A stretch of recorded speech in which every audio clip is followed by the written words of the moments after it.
Le président Donald Trump continue de faire avancer son agenda à un rythme rapide lors de son second mandat, suscitant des inquiétudes tant sur le plan national qu'international.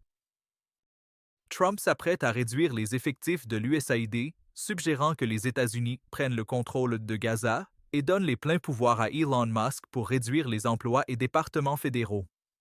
L'administration intensifie sa guerre contre les médias traditionnels, réaffectant des sièges de presse au Pentagone à des publications de droite et ouvrant l'accès à la Maison-Blanche à des figures de nouveaux médias partisans.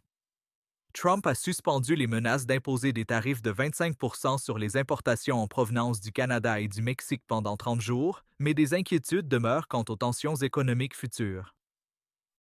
Le premier ministre canadien Justin Trudeau aurait été surpris sur un micro ouvert en disant que les propos de Trump sur le fait de faire du Canada le 51e État américain sont une vraie chose. Trudeau a suggéré que l'intérêt de Trump pour l'annexion est motivé par un désir d'accéder aux minéraux et ressources critiques du Canada.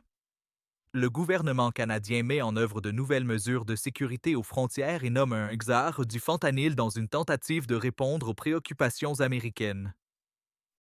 L'administration Trump accorde un traitement préférentiel aux médias de droite et aux personnalités des nouveaux médias lors des conférences de presse de la Maison-Blanche. Des réseaux majeurs comme ABC et CBS ont subi des pressions juridiques de la part de Trump, entraînant des règlements et des concessions. Des inquiétudes subsistent quant à l'impact sur la liberté de la presse et la capacité des médias traditionnels à tenir l'administration responsable. La position agressive de Trump sur le commerce et les relations internationales crée de l'incertitude parmi les alliés et les partenaires commerciaux. Les commentaires du président sur l'annexion du Canada et du Groenland ont suscité des réactions à l'échelle mondiale, même si certains les considèrent comme rhétoriques. Alors que la situation continue d'évoluer, les observateurs suivent de près comment les politiques et la rhétorique de Trump façonneront les affaires nationales et internationales dans les mois à venir.